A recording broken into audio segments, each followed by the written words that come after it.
നമസ്കാരം. National broadcasting news India അപ്ഡേറ്റ്സിലേക്ക് ഏവർക്കും സ്വാഗതം.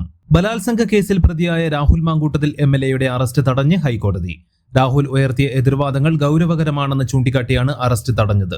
ഹൈക്കോടതി അറസ്റ്റ് തടഞ്ഞതിന് തൊട്ടു പിന്നാലെ മൊബൈൽ ഫോൺ ഓണാക്കി രാഹുൽ മാങ്കൂട്ടത്തിൽ രംഗത്ത് വന്നു. അതേസമയം രാഹുൽ മാങ്കൂട്ടത്തിലിന് എതിരായ നടപടി പാർട്ടി തീരുമാനമാണെന്ന് ഷാഫി പറമ്പിൽ MP. ഇനിയുള്ളത് നിയമപരമായിട്ടുള്ള കാര്യങ്ങളാണെന്നും ജാമ്യം കിട്ടിയാൽ തിരിച്ചെടുക്കുമെന്ന കാര്യം KPCC അധ്യക്ഷൻ പറയുമെന്നും അദ്ദേഹം വ്യക്തമാക്കി.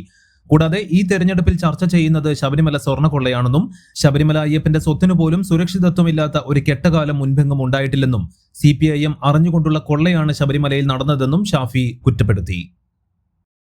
വർക്കലയിൽ പ്രിന്റിംഗ് പ്രസിനിടയിൽപ്പെട്ട് ജീവനക്കാരിക്ക് ദാരുണാന്ത്യം. വർക്കല ചെറുകുന്നം സ്വദേശിയായ മീന ഭവനിൽ മീനയാണ് മരിച്ചത്. 51 വയസ്സായിരുന്നു പ്രായം. വർക്കലയിൽ പ്രവർത്തിക്കുന്ന പൂർണ്ണ പ്രിന്റിംഗ് പ്രസ്സിലാണ് അപകടം നടന്നത്.